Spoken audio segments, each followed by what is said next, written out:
ദൈവനാമത്തിന് മഹത്വം ഉണ്ടാകട്ടെ. മലാഖിയുടെ പുസ്തകം 4-ാം അധ്യായം 1-ാം വാക്യം. ചൂള പോലെ കത്തുന്ന ഒരു ദിവസം വരും. അപ്പോൾ അഹങ്കാരികളൊക്കെയും സകല ദുഷ്പ്രവൃത്തിക്കാരും താളടിയാകും. വരുവാനുള്ള ആ ദിവസം വേരും കൊമ്പും ശേഷിപ്പിക്കാതെ അവരെ ദഹിപ്പിച്ച് കളയും എന്ന് സൈന്യങ്ങളുടെ ദൈവമായ യഹോവയുടെ അരുളപ്പാട്.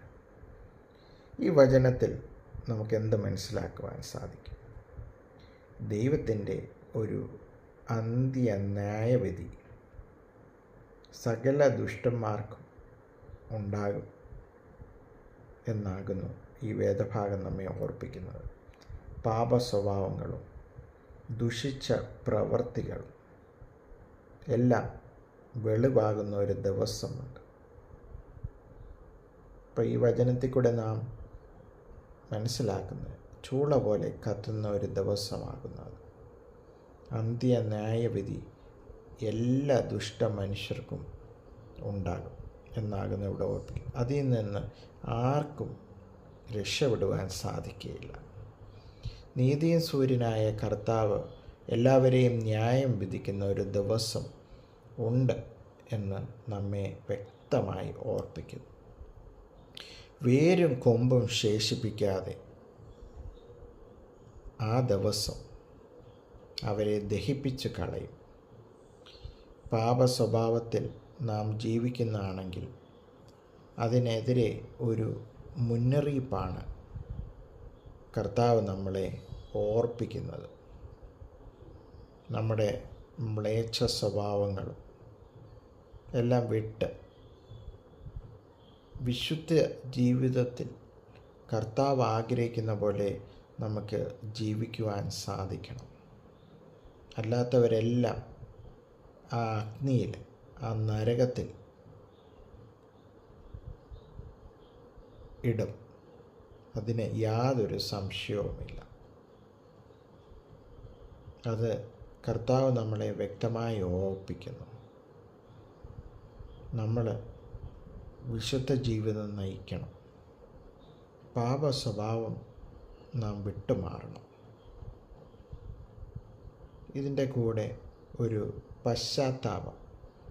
നമ്മളെ ദൈവം ഒരിക്കലും ഭയപ്പെടുത്തുവാനല്ല ഈ വചനങ്ങൾ പറയുന്നത്. നാം ദൈവം ആഗ്രഹിക്കുന്ന രീതിയിൽ നമുക്ക് ജീവിക്കാനായിട്ട് ശ്രമിക്കണം.